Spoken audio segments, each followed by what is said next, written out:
Hey everyone, Alex here for Bright Dog Academy. If you'd like me to personally answer any questions you may have about your dog, be sure to head over to brightdog.com where you can learn about my online training program, plus pick up a copy of the official Bright Dog Academy ebook. Ignore what you don't like, reinforce what you do like. This is one of the key concepts to changing your dog's behavior and getting them to behave the way you want. Now, I want to cover this in two parts, alright? First, ignoring what you don't like. Now, here's some advice that most dog owners are shocked when I tell them. And it's very, very important. That advice? Don't say no. 3 times underline because it's that important, okay? Don't tell your dogs no.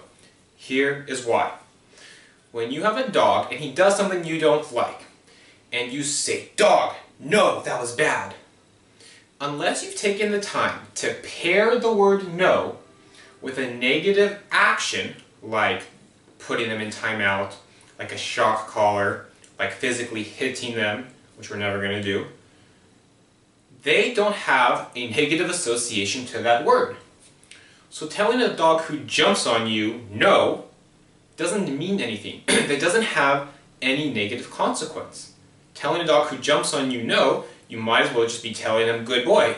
Because by saying no, and without no having a meaning to the dog, you're just giving the dog attention. And attention, number 2 here, attention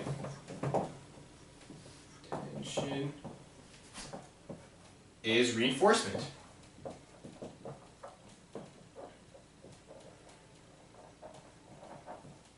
Okay? So, if every single time that your dog does something and you're telling them no, as humans, we're saying to ourselves, well, I know what no means. It means I didn't like that. So, by telling my dog no when he jumps, that must be working towards reducing the frequency of that behavior. Me telling my dog no must mean that my dog is starting to learn that when I say no, it means you did something wrong.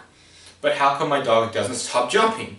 Well, because every time you say no, you're actually reinforcing the behavior because you're giving them attention. Okay?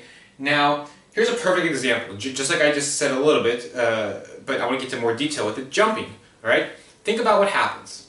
Somebody gets an 8-week-old puppy, tiny little puppy, and every time people come over, the little puppy jumps on them, and as the puppy's jumping, we're going, "Oh, hello, you're so cute, hello, hello, hello."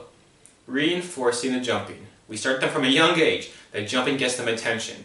And then by 6 months, the dog is now 50 pounds. The dog is starting to jump and now it's starting to get annoying. No, no, stop, stop, stop. It's not so cute anymore. But again, we give them attention.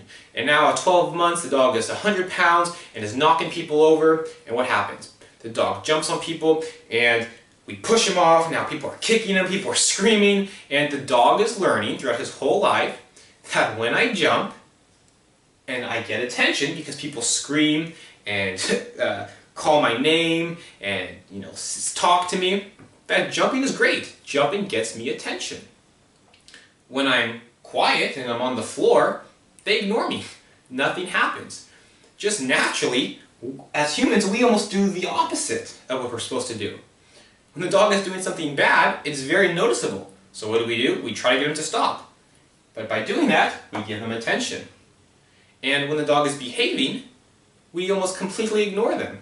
So how is the dog going to learn that the behaviors we like, how do we reinforce those behaviors? And how do we get the behaviors that we want to go away to actually go away? And that's the key. Ignore what you don't like, and more importantly, reinforce what you do like. Okay? Now, the harder part of this is actually reinforcing. Right? Because good behavior, like I said, it's not as noticeable.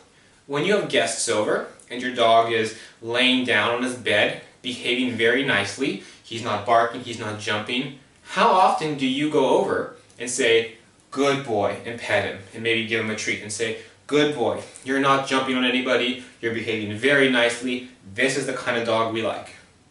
Probably not very often, because again, Good behavior is very easy to miss, but that's the behavior we need to reinforce. So back to the jumping example. So what do we do with a jumping dog? When somebody walks in and the dog is jumping all over them, we become completely boring. We don't look at the dog, we don't talk to the dog, we don't make eye contact, we don't make any sounds. When the dog jumps, we turn our back, we walk away, we go stand in a corner. We make ourselves completely boring and we completely ignore the bad behavior. Now, the more important part is reinforcing the good behavior. The second that the dog stops jumping and goes, okay, these people are boring, I'm jumping, I'm trying everything, I'm barking, and they're not giving me attention, I give up, and they go to walk away, that's when we go, good boy, and we pet them and we give them a treat, and we reinforce the good behavior. Okay? This is a huge concept. Again, naturally, just being humans, we do the opposite. Whenever the dog is doing something bad, all hell breaks loose. We start screaming and yelling and, having a fit, and the dog just gets all of this attention, which means he gets all this reinforcement. And then when the dog is good, we ignore him. So we want to do the opposite. Ignore what you don't like, reinforce what you do like. Now, this is a general, rule for behavior modification.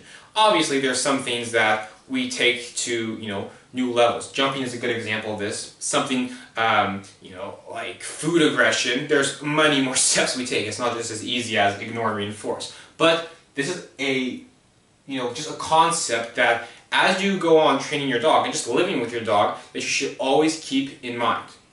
Ignore what you don't like, reinforce the behavior you do like.